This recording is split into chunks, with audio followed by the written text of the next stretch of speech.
Greetings, and welcome to Fervo Energy's second quarter 2026 earnings conference call.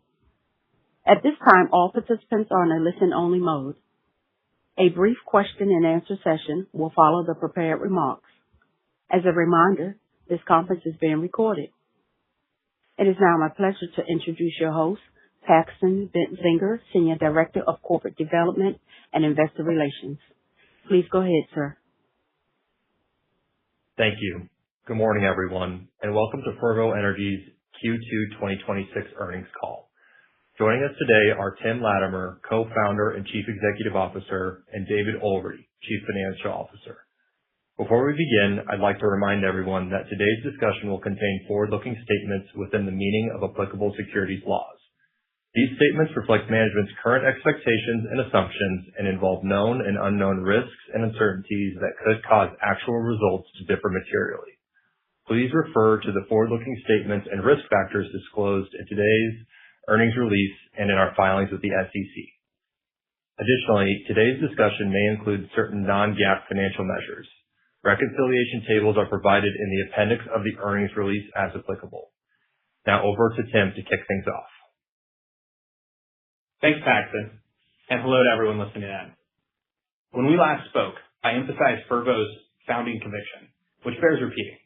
The same drilling technologies that catalyzed the shale revolution can unlock clean, always-on geothermal energy at enormous scale. As you know, we are in the midst of a once-in-a-generation surge in power demand that is likely to dictate the outcome of the American success story in both artificial intelligence and industrial growth, but also the extent to which people have access to affordable, reliable power. The stakes have never been higher, and I've never been more convinced that Fervo is uniquely positioned to meet this moment. In my opinion, this is about Fervo's ability to demonstrate success across 4 key criteria. 1. Does Fervo have sufficient pipeline to meet this historic call for power? And is the scalability of our EGS technology able to capitalize on that pipeline? 2. Does Fervo's modular approach to enhance geothermal energy match the demand profile and reliability that our customers seek? 3. Does Fervo's approach to local stakeholder outreach, development, and sustainability ensure we honor our partner communities and sustain our license to operate in those communities? And 4, can Fervo execute in the field, putting gigawatts on the grid while simultaneously bringing down costs with seamless execution, despite the numerous complexities of deploying large-scale infrastructure? The updates we have for you today will demonstrate our progress across these criteria. But simply put, we're drilling faster, going deeper and hotter, and negotiating hundreds of megawatts of commercial agreements, all while continuing to execute a Cape Station. Before we dive in, I'll start with an update on safety. In Q2, our trailing 12-month total recordable incident rate stood at 0.34. These results reflect our unrelenting focus on safety, backed by best-in-class operational management and commitment to community and environmental stewardship. When I began my career, I worked as a well site supervisor for drilling operations, and it left me with a deep appreciation for leadership surrounding safety. When we founded Fervo, we set out to prove that you could be at the forefront of innovation and still maintain the highest standards of health, safety, and the environment. Our strong performance is validation of that thesis, and we are proud of Fervo's leadership in introducing the geothermal industry to ideas like Safe 7 and the life-saving rules. These programs have directly driven our results. With that, let's turn to recent updates. First, on our pipeline. This quarter, we moved 8 geoblocks, representing 400 megawatts of capacity, from early development into advanced development. We moved 10.5 gigawatts across 2 geoclusters from land holdings into early development, and we expanded our total geothermal mineral rights position to over 650,000 acres.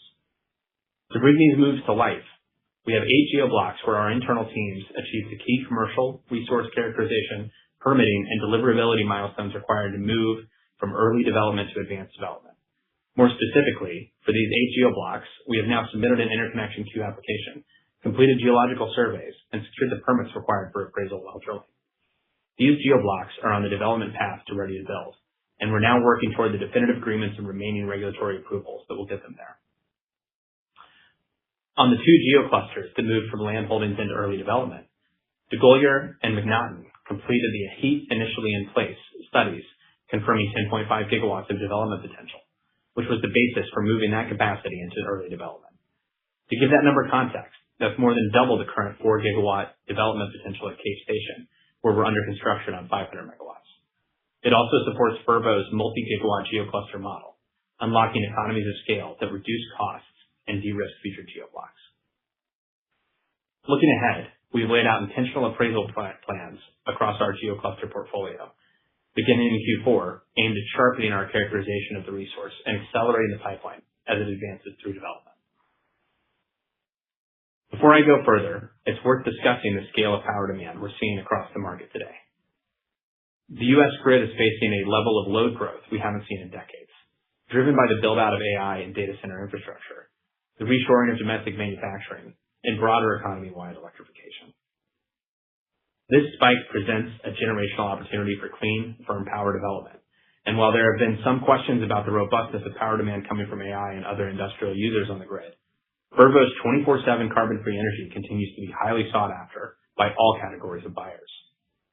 Our current total of 658 megawatts of signed, binding PPAs with $7.2 billion of revenue backlog is evidence of that demand. But in addition to those fully contracted megawatts, we have gigawatts of demand at various stages of RFP, term sheet, and contract negotiations across a multitude of our geoclusters. And to give you a sense of how diverse the need for firm power is, approximately 35% of our future capacity negotiations are with utility buyers, 50% are with hyperscalers, and 15% are with non-hyperscaler industrial customers. Fervo's geoblock development strategy is a direct fit for what those buyers are looking for. Our approach of building independent, modular 50-megawatt geoblocks means that our systems come with a level of redundancy, resiliency, and stability that's critical to our customers' needs. If one geoblock needs maintenance, that specific geoblock comes down, while the remainder continue generating power. But speed and resilience are only part of what it takes to actually get infrastructure built.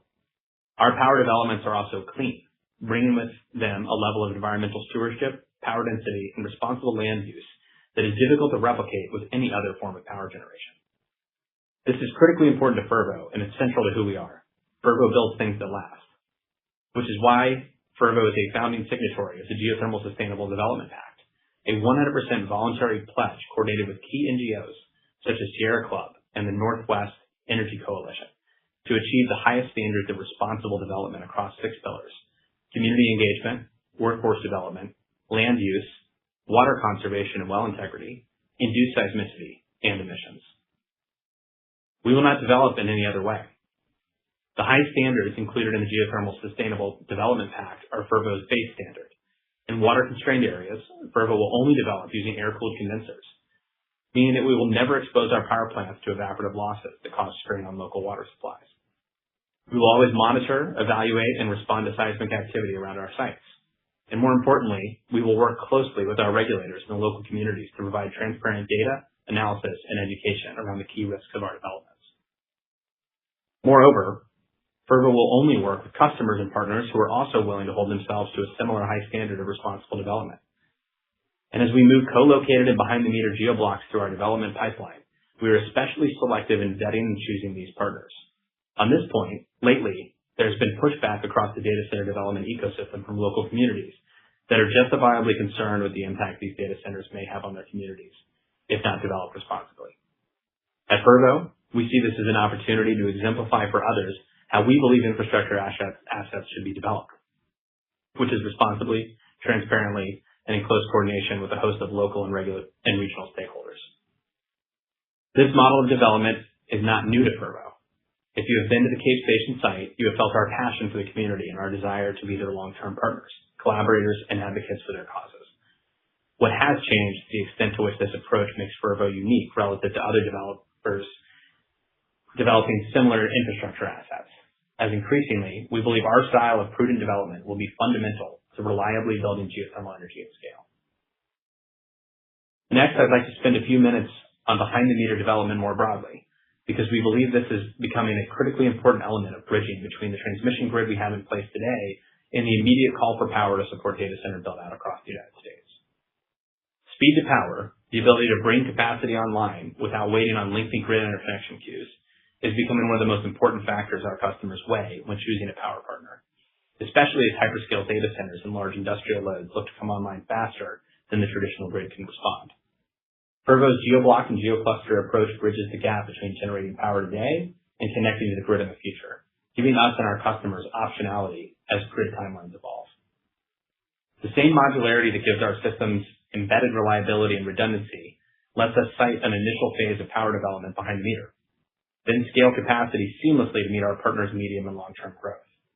Because our power output fluctuates slightly with ambient temperature, by season and by time of day, EGS production profile is a perfect match for solar, storage, and other forms of generation. Our fuel is geothermal heat, drawn continuously from our own wells on site, which means a behind-the-meter development with EGS is insulated from fuel supply disruptions. So as we pair EGS with solar and batteries, we believe our customers will reach an incredibly high level of reliability at a competitive all-in cost that, if needed, can be further bolstered by a modest amount of on-site gas generation to account for tail-end events.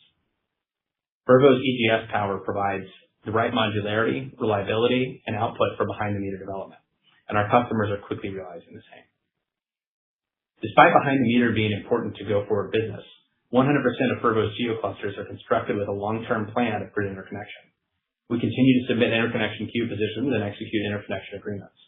But behind the meter is a means to deliver power to our customers when transmission timelines lag our customers' need for power. This hybrid behind the meter and front of the meter strategy is exactly what's accelerating our growth.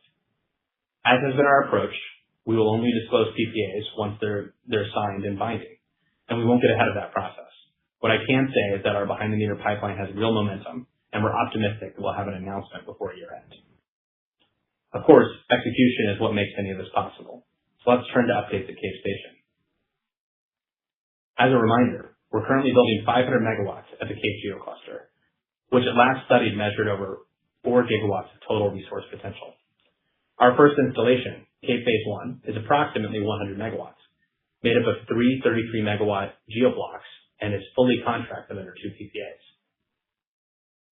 This is the first multi-geoblock EGS development in the world, and we're doing 2 things that have never been done before.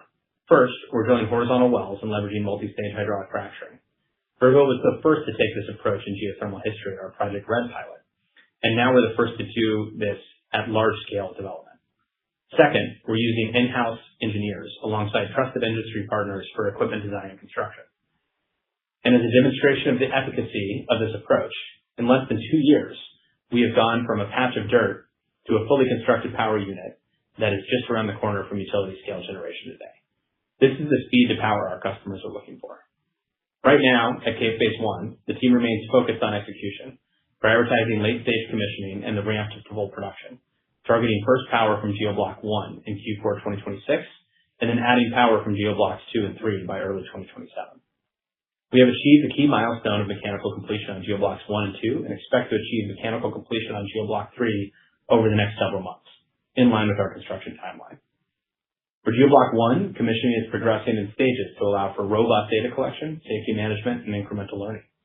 Our first set of wells has already been connected to the power plant, moving geothermal brine through the heat exchangers and spinning the turbines. And we're testing pressure, flow, and safety systems at each step before bringing the next wells online. We'll continue bringing the wells online in sequence, confirming each flows properly from wellhead through the power plant and back to the well pad, a process that gradually increases output over several months before we reach full production. GeoBlocks 2 and 3 are identical in design, and we expect to apply the learnings from GeoBlock 1 commissioning process to continue optimizing production ramp at subsequent GeoBlocks.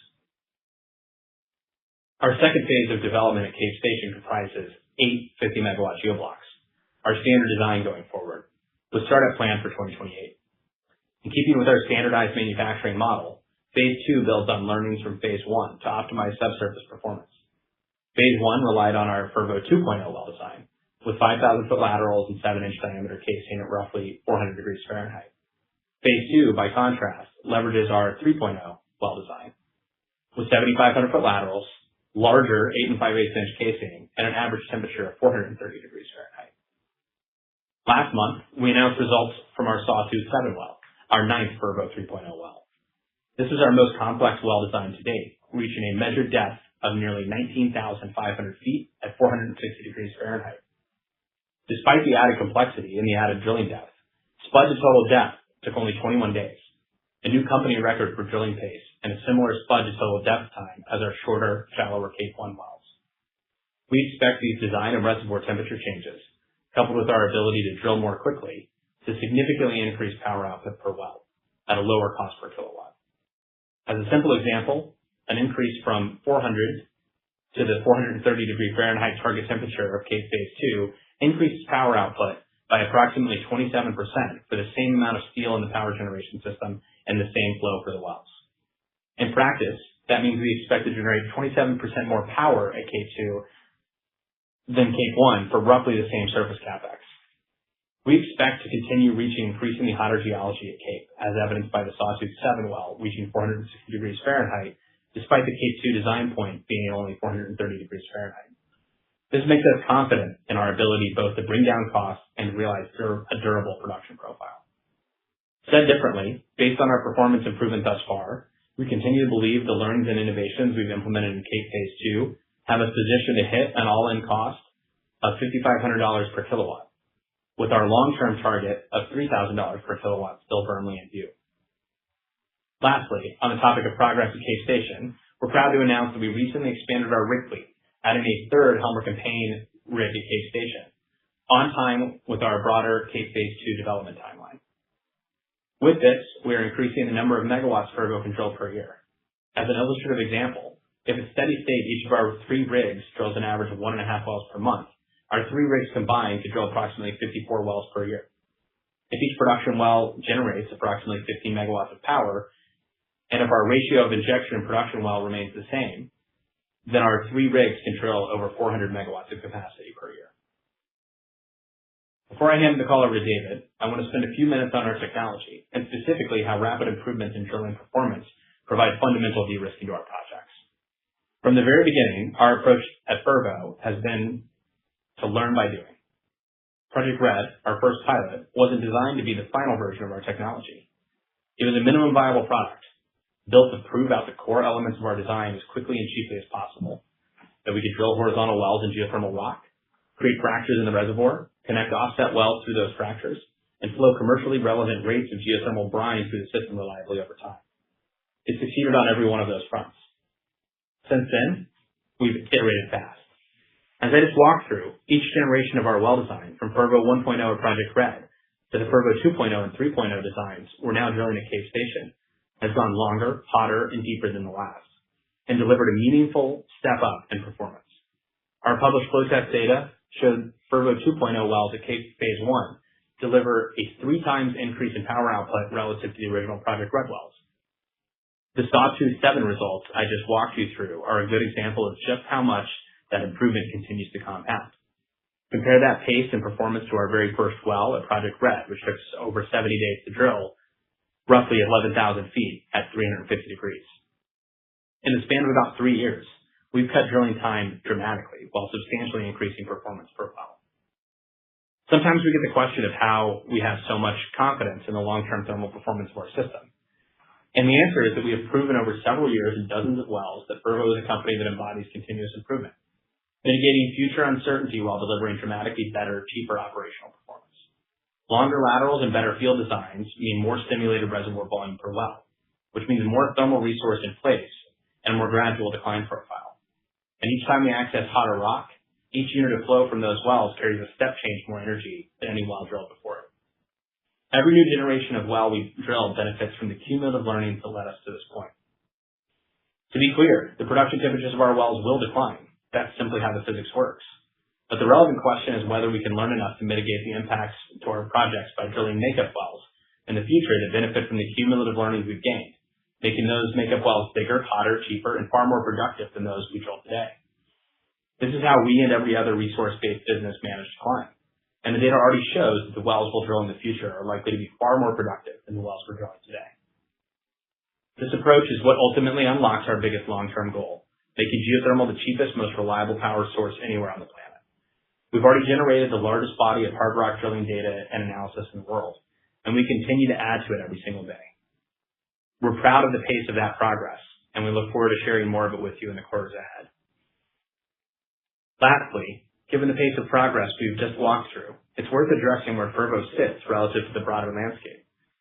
It's no surprise that the tremendous demand for firm power has resulted in a wave of new technology approaches entering the power space, with a host of claimed benefits and at various levels of technology readiness. We believe several things are true here. New technologies are coming, and some of them will work, will receive funding, and will eventually add capacity to the grid. We firmly believe the world and society need this to happen. We also believe that if off-takers need clean, firm power before 2030, Fervo will likely be one of, if not the only way, to get it. From now through the end of 2030, during which time we expect to have delivered over a gigawatt of power capacity and solidified our position as the reliable provider of clean, firm power, we believe Fervo will be well positioned for an astonishing period of development in the mid-2030s and beyond. With that, I'll hand it over to David. Thank you, Tim.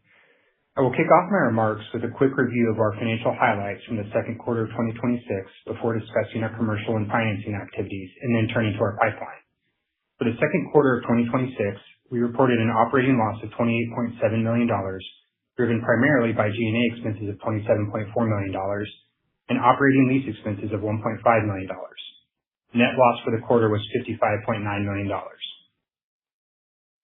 For the 6 months ended June 30, 2026, net cash used in operating activities was $43.8 million. This primarily reflects our net loss for the 6-month period of $87.7 million, partially offset by $61.7 million of non-cash expenses, including a $40 million loss related to the change in fair value of warrant liability, $10.8 million of stock-based compensation, and $9 million loss on extinguishment of long-term debt. Operating cash flow was also impacted by a $17.8 million use of cash from changes in working capital.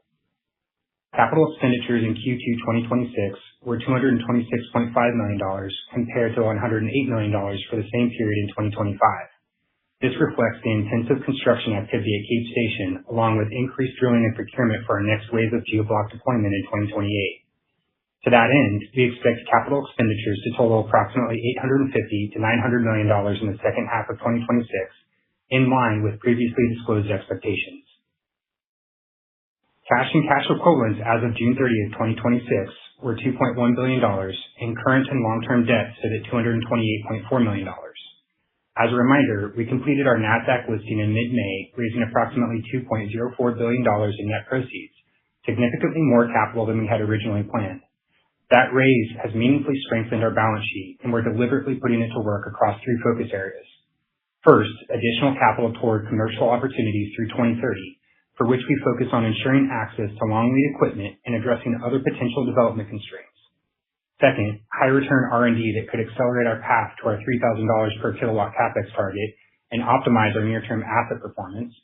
And third, positioning Fervo for growth in 2030 and beyond. You're already seeing that capital show up directly in the pipeline results Tim walked you through earlier. The appraisal drilling program we're preparing to execute later this year is enabled by this raise. The through line is simple. The IPO capitalized our business in a way that will materially accelerate our growth and performance. Finally, our contracted backlog stood at $7.2 billion as of the end of the quarter, representing 658 megawatts of contracted capacity. We continue to see a healthy and growing pipeline of commercial conversations, as Tim mentioned. Next, I'd like to level set on how we think about the next few months at Cape Phase 1 as the first 100 megawatts begins initial production and then ramps to full production in early 2027. There are a few distinctions worth clarifying. Ramp up is a sequence of milestones and not a single moment. We've already hit mechanical completion on GeoBlocks 1 and 2, and we expect to achieve mechanical completion of GeoBlock 3 on time, as Tim mentioned. After achieving mechanical completion, the units progress through a series of tests, verifications, and optimizations, beginning with cold commissioning where the power plants and electrical equipment are tested without the presence of geothermal brine. Then we move to hot commissioning where we actually flow geothermal brine from the wellhead to the power plant to ensure the heat transfer system, the turbines, and the air-cooled condensers are operating as intended. When this is verified, we move on to grid synchronization performance testing, during which time we may generate some amount of test power. Cash realized from this test power can be unpredictable as it is typically subject to market pricing, unlike revenue generated under our contracts. As with any new industrial asset, it's also normal to encounter early operational adjustments, brief maintenance events, or periods of curtailment as we optimize performance across units. We factor this into our ramp expectations, and it's a normal part of bringing a first-of-a-kind commercial development online. Then upon achieving a host of administrative and contractual requirements, we declare commercial operation under our contract as we ramp into steady-state generation. We expect GeoBlock 1 to achieve full power generation towards the end of Q4, with GeoBlocks 2 and 3 following a similar sequence with initial power in early 2027 ramping to full power over the ensuing months. Third-party analysts currently anticipate us to generate a mid-single-digit amount of revenue in Q4 2026, and we continue to believe this is achievable. But we'll be honest, there are still things that need to happen over the next several months in order for this to materialize. For example, we need to complete the last bit of work at the substation and successfully coordinate with several different grid counterparties to achieve grid synchronization. We also have to finish the hot commissioning phase of work on GeoBlock 1, and while we don't expect anything unique to come from this process, first-time startups are notorious for having small, correctable issues here and there. Like I said a moment ago, we still feel like we're on track, but we always feel it better to be transparent around potential challenges that we see. Similarly, while it's early to begin talking about 2027, we'd like to provide some early thoughts to consider as we prepare for our first full year of commercial operations. The simple fact is, for our projects, there are things within our control and there are things outside our control. This isn't new to power development and it's not unique to Fervo, but it is the reality we're managing to. We feel really good about the things within our control. Our ability to drill hotter, faster, deeper, and cheaper is an enormous mitigant to a host of factors on our risk register. We have gotten to these results more quickly than we anticipated, and we believe there's still tremendous running room for even better drilling performance. But we also depend on a large number of partners, regulators, and other stakeholders, particularly around transmission, that are managing unique circumstances in 2027 that may result in Fervo being curtailed for a period of time. We're working closely with each of these partners to understand the range of outcomes for these potential events and believe these are unique to 2027 and will not recur in the future. We should state clearly that these curtailment events have nothing to do with Fervo's production, our construction, or the operation of our geoblocks. With this in mind, for 2027, we currently anticipate generating between $60 and $80 million of revenue. This is not our formal revenue guidance. Given the reliability of our assets and the contracted nature of our revenue, the range we're providing today is likely wider than we ordinarily provide. But as this is our first year of commercial operations and the curtailments we may experience are somewhat unique, we feel a wider range is appropriate for now. Next, given the importance of behind-the-meter geoblocks to our business, I want to address a common misconception about the economics of behind-the-meter generation, that it's fundamentally more expensive for Fervo because of the incremental build required to achieve high levels of reliability. While it's true that a behind-the-meter project likely requires additional capacity to replicate the reliability the grid would otherwise provide, that doesn't mean Fervo bears all of that incremental cost. In the structures we're pursuing, Fervo is responsible for delivering firm geothermal power and its associated reliability to the customer's private use network, while the customer is responsible for procuring the additional generation and storage capacity required to reach their desired overall reliability level. Fervo's cost structure to deliver our portion of firm geothermal power remains broadly consistent with what we've communicated previously about our front-of-the-meter contracts. These are incremental costs to physically deliver power on-site, but we don't expect those to have a material impact on our overall project return profile. Lastly, before I close this out, I want to return to the comments Tim made about the traction we currently have with our customers and potential customers. We have an active set of origination conversations ongoing across a diversity of customer types and across a breadth of maturity. We also feel confident in our ability to reliably access our supply chain, obtain permits, and move geoblocks through our development pipeline. Taken together, we now expect to have 1.1 gigawatts installed by the end of 2030, an increase of 100 megawatts from our previous expectation of 1 gigawatt. We don't take this increase lightly, and as our confidence increases with bridge behind-the-meter projects serving as a viable alternative to grid-connected projects from a commercial, technical, and financing perspective, we believe this will unlock additional speed to market for Fervo. We're extraordinarily proud of the progress our team has made this quarter, and we look forward to continuing to update you as this portfolio matures. Operator, you may now open up to Q&A.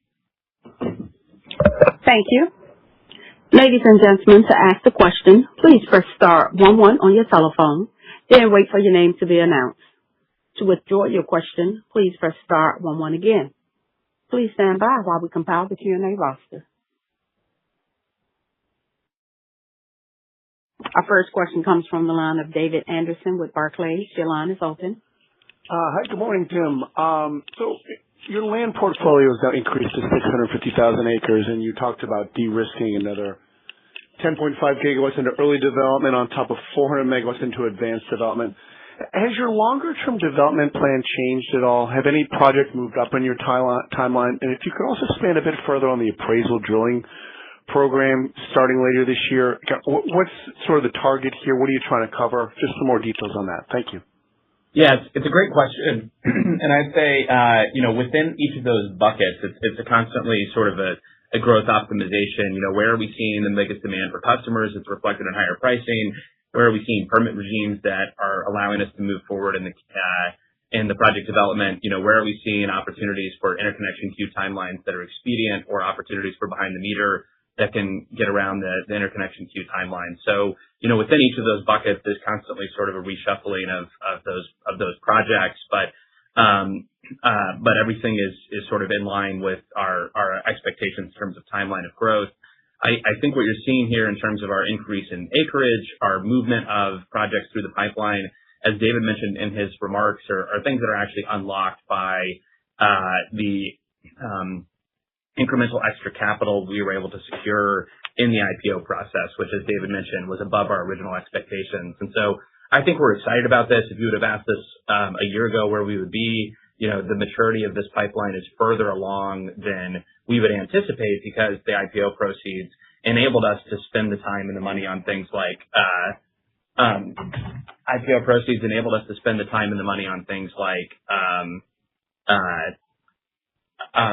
putting an appraisal writ program together faster, securing more acreage, particularly as we've seen acreage costs increase pretty dramatically. So I would say we are moving faster than we would have initially anticipated in building out this pipeline, as a combination of higher IPO proceeds unlocks that, and we continue to see robust customer demand. In terms of appraisal drilling, we're very excited about this. It'll be very similar to what we would have done in the Blandford prospect last year. Many of our projects have good geologic models. We are able to do surface studies, geophysical studies that allow us to unlock insights about the subsurface, but sort of the gold standard for confirming temperature at depth, which is one of the most important criteria in our techno-economics, is actually to drill one of those wells down to depth. And so that's what we anticipate doing at our prospect later this year. And that kind of geologic information will allow us to site where we put our first laterals, to inform further geologic modeling and sort of accelerate the process beyond. And again, these are things that are unlocked and sort of ahead of our prior expectations due to the IPO proceeds. So we're really excited to be ramping up an appraisal program for some of our Nevada prospects and beyond. Great. Thank you for that. And you talked about the results of the Sawtooth 7. Just following on that, can you just remind us how many of the 3.0 wells you've now drilled to date, and how many do you need to fill out the kind of drilling programs for Cape 2? And just wondering if you're maybe considering adding a fourth or maybe fifth rig to accelerate this. Thank you. Yeah, it's a great question. I think we announced with the Sawtooth results that it was our ninth well. And we are continuing with the 3 rigs to add wells pretty regularly. One of the innovations that we have brought over to the geothermal sector for the first time, that's kind of unlocked by the technology of our partner Helmerich & Payne with their Flex 3 rigs, is actually batch drilling. We are able to put multiple wells on a pad. We're able to optimize the sequencing because we can actually batch drill surface sections and intermediate sections and then production sections. And so as a result, actually we will, it's not just every 21 days or so we deliver a new well. We actually kind of drill 4 or 8 wells on a pad and a batch process, and we'll sort of finish them all at once. So, that Sawtooth 7 well was the last well on the pad that is drilled. And we now have these 3 rigs actively drilling, but so we've drilled significant portions of other wells since then as well. In terms of total wells, we anticipate that there could be anywhere up to 80 wells in the phase 2 drilling program, and we're very far along in that process already, with about 10% of the wells fully drilled and significant portions of the remaining wells drilled out. So, what we continue to see is that the innovations that allowed us to come down the learning curve so quickly to achieve that fast drilling time on the Sawtooth 7 well are continuing to unlock better and better performance. So we would actually expect that trend of faster drilling and lower cost wells, despite the extreme temperatures and the greater depths we're drilling to continue throughout the entire Cape Phase 2 drilling program and beyond. Great. Thank you, Tim. Thank you. Please stand by for our next question. Our next question comes from the line of Dylan Nassano with Wolfe Research. Your line is open. Yeah, hey, good morning. I just wanted to go back to the commentary around 2027. Can you just provide maybe a little more granularity around the curtailments that you're kind of alluding to? Yeah. Hey, good morning, Dylan, and thank you for the question. For 2027, I think what we said on the call is that we're looking at revenue somewhere in the range of $60 to $80 million and tried to allude to this being a pretty wide range. Just again, to confirm, this is not anything that has to do with Fervo's production or our wells or the performance of our geoblocks. This is really due to curtailment on the transmission lines that we have going from the Cape site to our end customers. This is something that we've had our eye on for some time, and as we get closer to 2027, it's obviously coming into a clearer picture, and so we felt like now is the right time to begin talking about it. This is something we think is unique to 2027, where that transmission operator has another asset that's being added into its line, and so there's just curtailment related to bringing that asset into the network alongside it, but nothing other than that. Okay, that's helpful. Thank you. And then just quick follow-up on the 100 megawatts incremental by 2030. Can you just give us a sense of which of your geographies maybe that could easily fit into, and just how are you thinking about the economics there relative to the Cape Station kind of phase 1, phase 2 economics? Yeah, it's a great question. And obviously we'll have more to say about this in the future, but I think hopefully the read here is that we're seeing enough on the origination side to be excited about and progressing these conversations, that we have the confidence to increase that target from a gig to 1.1 gigs. In terms of geography, what we like about our portfolio is that we have a tremendous amount of optionality across the range. And if you look at that funnel that we have that kind of shows how we move geoblocks from one level to the next, you obviously see that we're moving things pretty rapidly. That contains several different geoclusters at various stages. And so we think that we've got a few really high likelihood, high quality prospects that we can go to here. We're moving transmission and permitting across the range of those geoclusters as well. And so we like what we're seeing there. I think, it's fairly safe to say that we're more advanced in our resources in Nevada and Utah. And so we'd expect that that's likely where those projects come from. But we do maintain kind of optionality on that. And on economics, we'd say that what we're seeing on these commercial negotiations is consistent with what we've seen before, which is a range of pricing from $100 to $130 a megawatt hour. And when we think that everything that we're talking about here is going to fall, down the fairway of that range.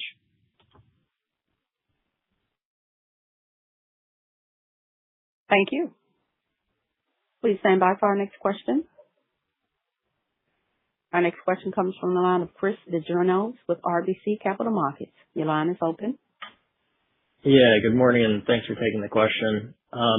I wanted to go back to maybe just the ramp up here in production in the back half of the year. And just as far as those PPA contracts go, can you maybe just discuss in a bit more detail how those work in terms of obligations for production capacity at any given point in time? I think there have been some concerns or debate that there might be some damage payment obligations just given when things ramp and the official start date. And so we're just trying to think through that. Thanks. Yeah. Hey, Chris, and thanks for the question. It's obviously something we have our eye on here. There are a couple of different dynamics. One is that each of our PPAs is different. And so the way that these work kind of changes throughout. And what we have at Cape Phase 1 as we ramp is actually broader than kind of an instantaneous, do you have 10 megawatts or 30 megawatts or 100 megawatts on time. We have kind of an extended timeline to true that up over the course of the year. And so we feel good about our ability to generate that capacity and see things there. When it comes to liquidated damages, it's something that obviously is important to us and something that we think about. But we don't think that those liquidated damages in most cases are material to the P&L. What we typically see is that we have some kind of trade-offs here. And what we mean is that we can bring things online faster. That may come at the cost that we don't go through a true commissioning phase where we explore all the options, optimize the asset. And I think our management view is that that's not the appropriate decision to make. And so I think what you're hopefully hearing from us is that we're going to prioritize the health of the asset and demonstration of the core IP kind of above all else. And we think that that's the right trade-off. against LDs that are likely immaterial kind of in most cases. Got it. Thank you. And maybe just as a follow-up on a separate topic here, you talked about some of the opportunities to transpose oil and gas drilling technology over to your wells. What other kind of tech unlocks are you all working on or sort of experimenting with here? And what are the kind of expectations for when that could ultimately just work into your overall drilling program and drive more step change in cost reduction? Thanks.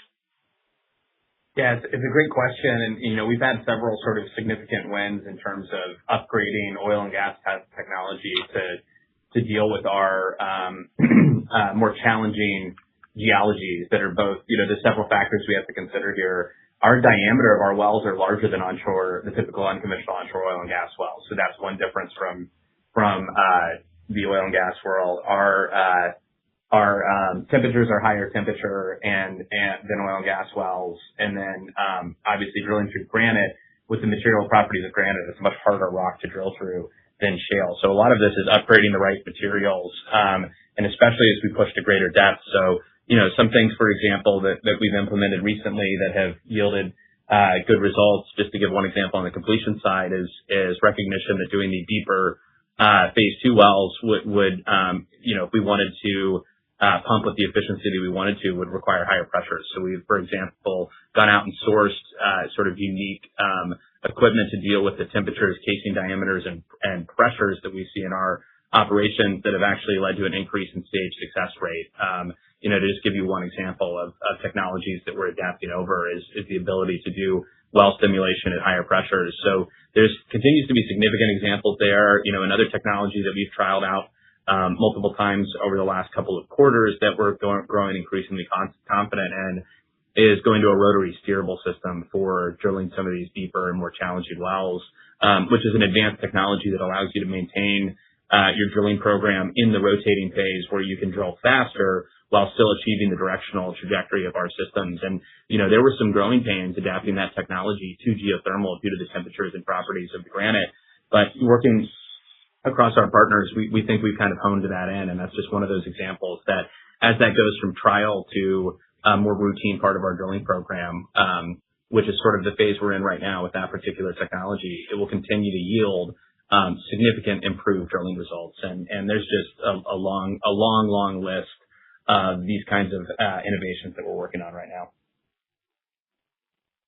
Got it. Thank you very much. Thank you.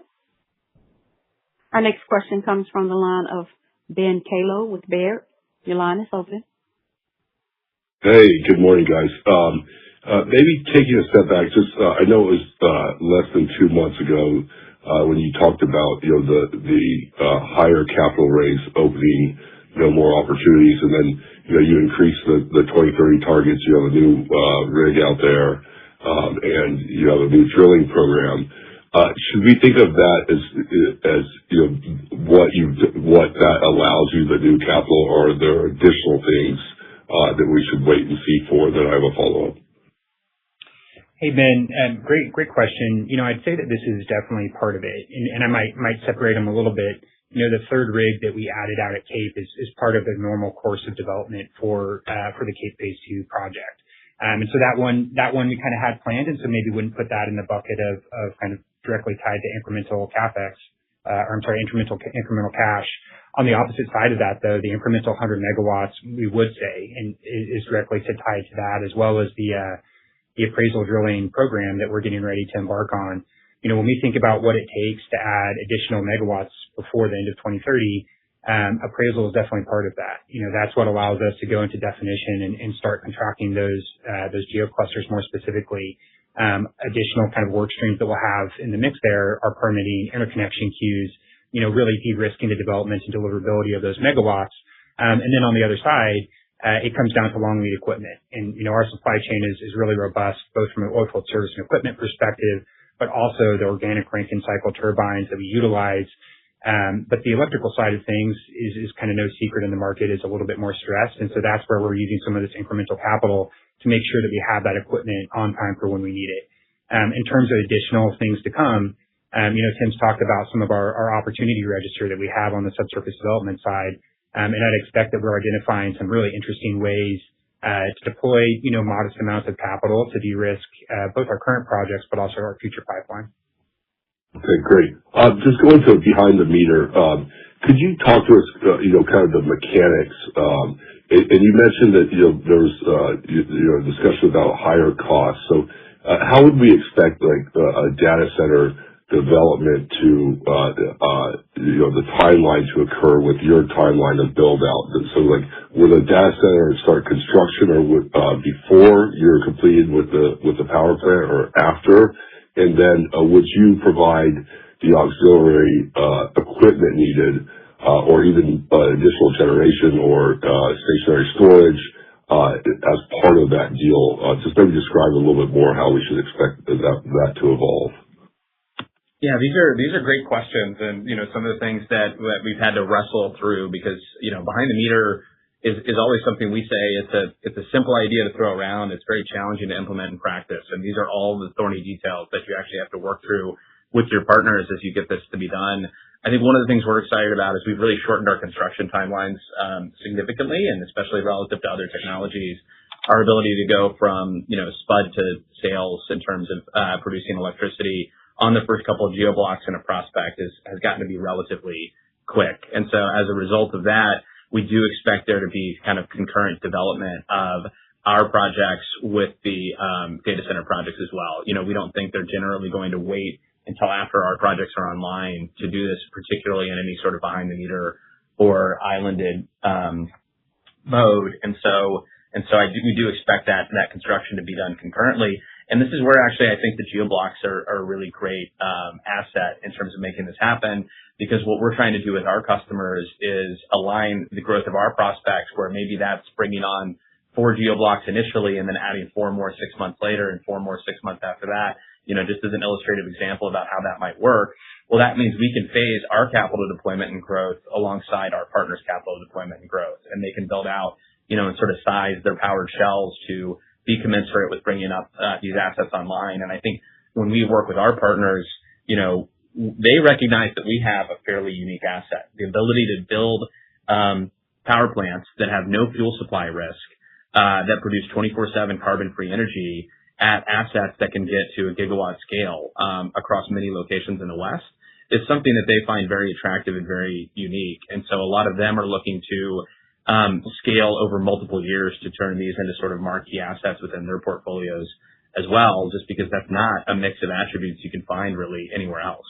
And so that's kind of how we're thinking about it. And we do believe it is, in a lot of ways, obviously in a lot of ways faster than the interconnection queue position, which is why we're taking this hybrid approach of doing this where we don't have queue positions that meet our customers' timelines.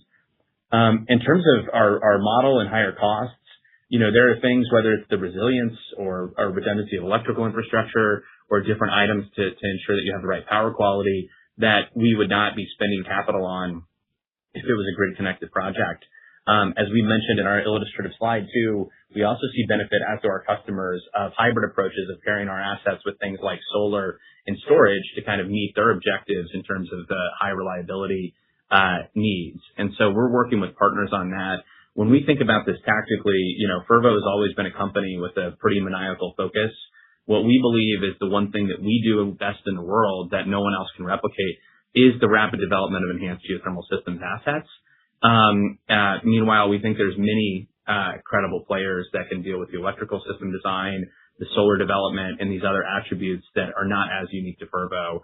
So we are generally scoping our work to doing what we do best, which is best in class enhanced geothermal systems development, and working with partners who can handle the other parts of the supply chain to work with our customers to build out these microgrids. And that may evolve over time as we learn more, but we love focus at Fervo, and we're laser focused on being best in class of EGS development. And even in these behind the meter projects, that's where our focus is as well. Thank you, guys. Thank you. Our next question comes from the line of Jed Dushimmer with William Blair. Your line is open. Hi, thanks. Thanks for taking my question. I guess first one, maybe Dave, if you could help on what would the cadence look like, between the 60 and between the 80 in recognizing that it's, out of your control in terms of interconnection, assume that, the 60 would be, a front-end loaded haircut to sort of the prior expectations of that 80. Could you just help with what that cadence might look like on the lower end and the higher end? Yeah, I'm happy to, and thanks for the question, Jed. Really, this is really about the duration of that curtailment, which is maybe stating the obvious. We're working closely with our partners there to get a better understanding of how they evaluate, the risk that this is either longer or potentially shorter than they imagine, and that's kind of where that 60 to 80 range is coming from. The way that we would think about the 60 kind of coming to fruition is that's maybe an extended curtailment where things aren't quite as clean from their perspective of getting that asset online as they currently anticipate, and then obviously all the way up to 80 where our contracts are structured such that we can actually exceed our target expected energy, and so we have some ability to recoup megawatt hours and reclaim revenue for 2027. And so those are all that's the range of outcomes that we're evaluating. I'd say that what we think about on kind of a constant basis is what can we do to control that and influence that. We think there might be a couple things that we could add to the system to either limit our dependence on that or to increase production out of the asset. And so that's what we're going to be working on into Q4 and Q1 of 27, and then hopefully have more to say about it then. That's helpful. And then Tim, I was listening to Mike Rowe on a podcast the other day talk about the labor shortage and the ensuing gap that the country will face. And I'm just curious, what you're doing to mitigate on the labor side of things, as you have, a pretty big ramp in front of you.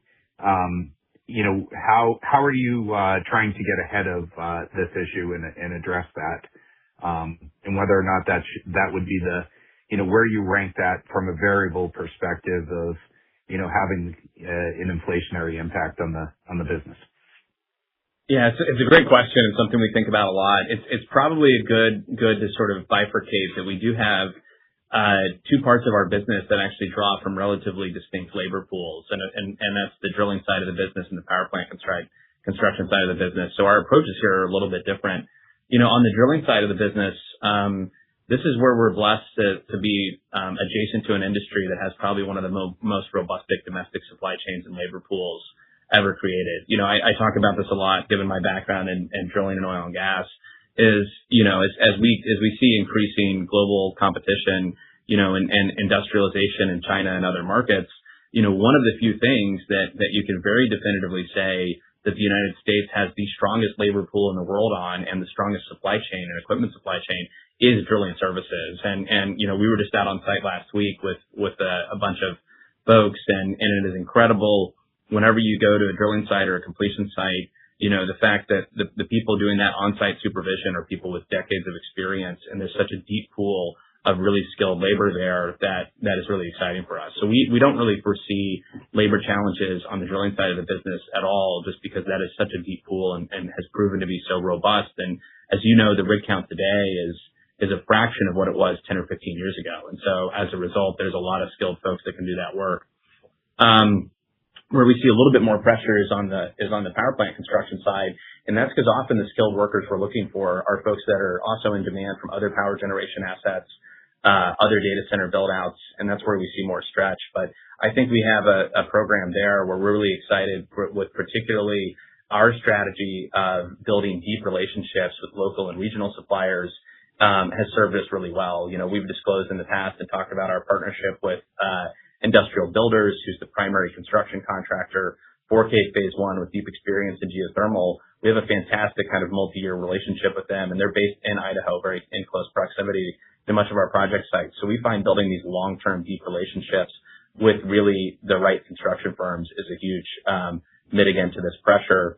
And in addition to that, we're being very proactive, and this gets back a little bit to our community engagement strategy in building out apprenticeship programs and workforce development programs to keep filling that pipeline.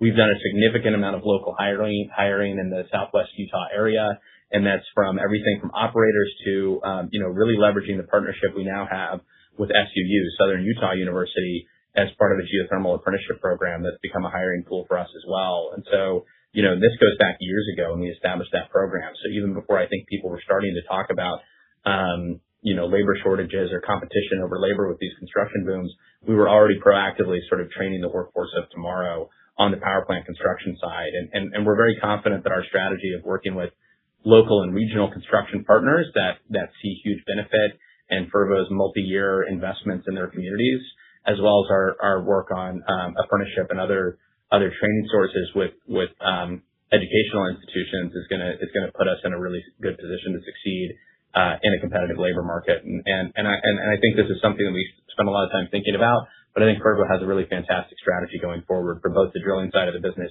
and the power plant construction side of the business. Thanks, Tim. Thank you.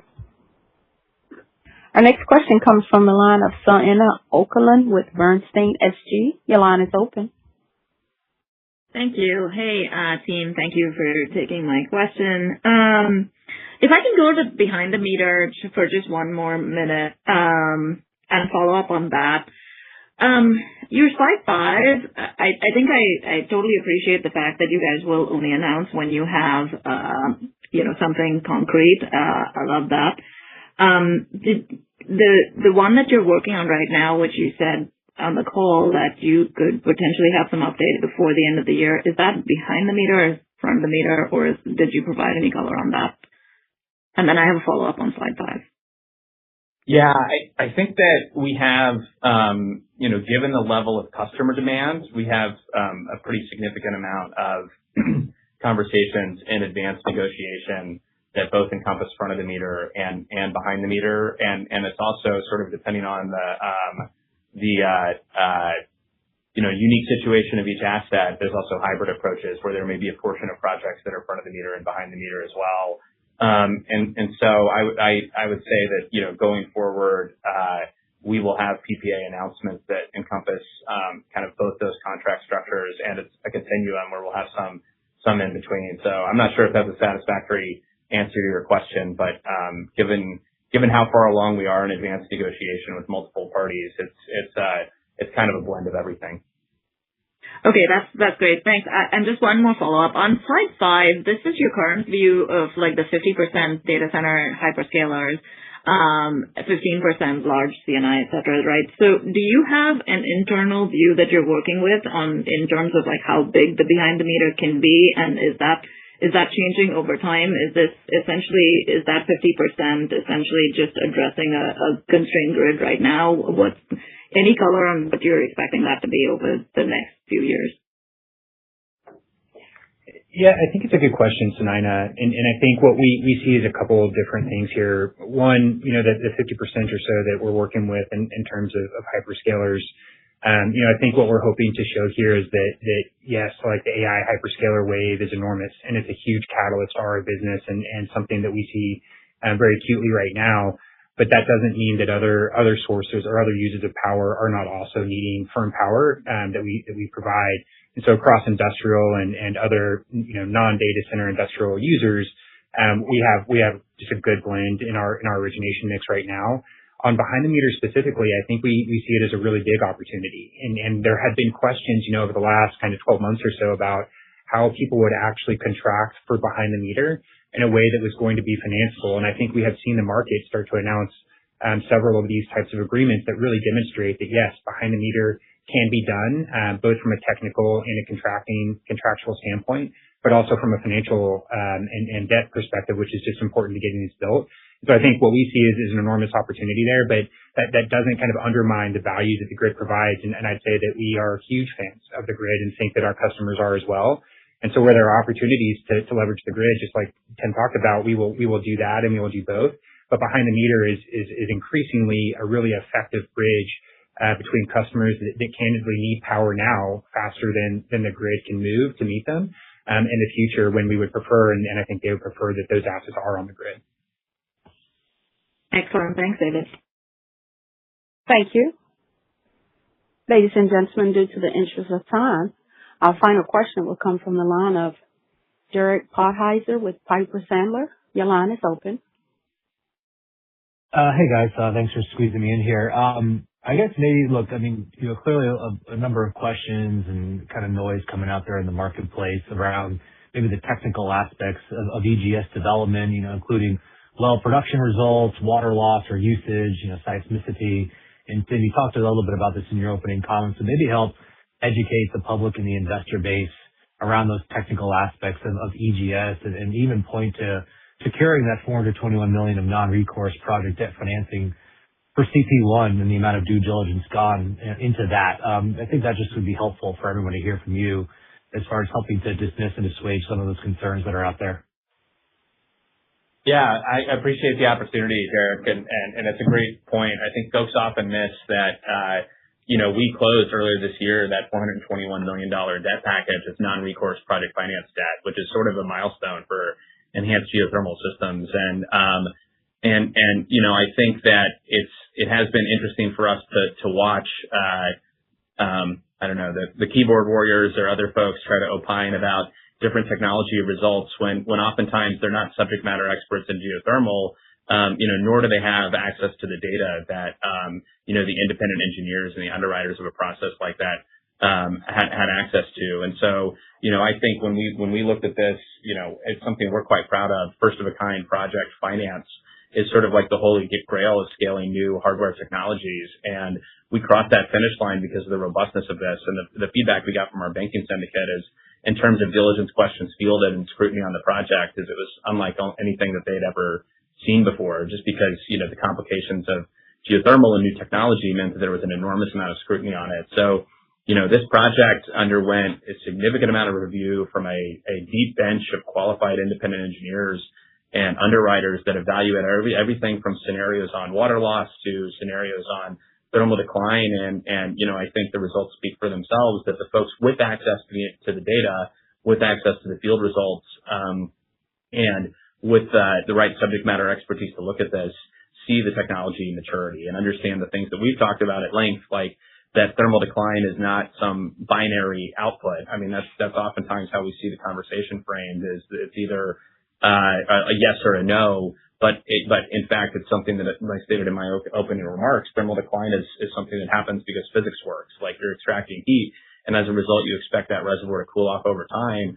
But if you actually have time to sit with the data and build financial models, you can see that, a very wide range of outcomes on an aspect like thermal decline, because we can mitigate it with drilling hotter, newer wells in our makeup well drilling program, actually is something that's quite mitigatable from a project returns standpoint. And again, I appreciate the opportunity to reiterate this because, that's what we think that means from that project finance is the folks that had all the right subject matter experts and access to data and scrutiny, determined that these were bankable projects. And that to us means far more than any of the noise and speculation that you might see out there. And I do think speaks to the maturity of our technology.